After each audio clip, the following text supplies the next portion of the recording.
পুনৰ এটা নতুন ভিডিঅ'লৈ আপোনালোকক স্বাগতম জনাই ভিডিঅ'টো আৰম্ভ কৰিবলৈ ওলাইছোঁ।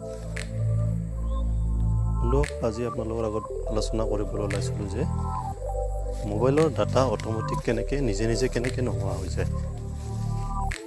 ইয়াৰ বাবে ভিডিঅ'টো সম্পূৰ্ণকৈ চাব লাগিব। বলক ভিডিঅ'টো আৰম্ভ। ফ্ৰেণ্ডছ, মোবাইলৰ ডাটাবিলাক নিজে নোহোৱা হোৱাৰ কিছুমান কাৰণ আছে। ইয়াৰ এক নম্বৰ কাৰণটো হ'ল হোৱাটছআপ। প্ৰথমে হোৱাটছআপটো ক্লিক কৰি ল'ব, ছেটিংছত যাব, ডাটা এণ্ড ইউজেছ আছে ইয়াতে ক্লিক কৰিব।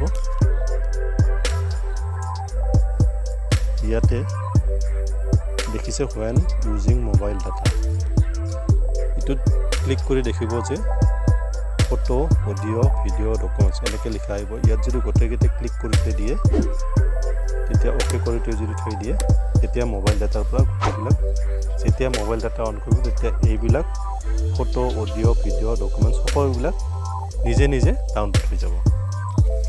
তাৰ কাৰণে মোবাইলৰ ডাটাখিনি নোহোৱা হৈ যায়। সেইকাৰণে ইয়াতে আপুনি ফটোত ৰাখিব পাৰে, ফটোটো ক্লিক কৰি অ'কে কৰি থৈ দিব। 2 নম্বৰ কাৰণটো প্লে ষ্ট'ৰ।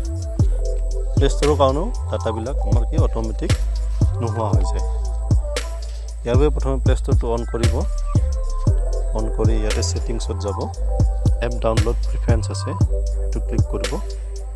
ইয়াত যদি আপুনি অভাৰ এনি নেটৱৰ্ক কৰি থৈ দিয়ে, ডাটাবিলাক শেষ হৈ যায়। ইয়াতে আপুনি একদম লাষ্টৰটোত ক্লিক কৰি থৈ দিব। ইয়াৰ নেক্সট আছে অটো আপডেট।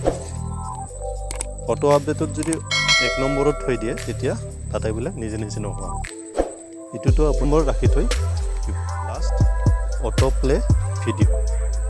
অটো প্লে ভিডিঅ'ত যদি auto play video' at any time কৰি ৰাখি দিয়ে, তেতিয়া আপোনাৰ ডাটাবিলাক নিজে নোহোৱা হৈ যায়। সেইকাৰণে আপুনি একদম তলৰটোত ৰাখি দিব।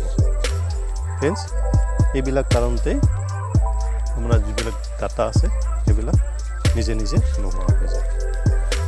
তো ভিডিঅ'টো এইখিনিয়ে আছিল।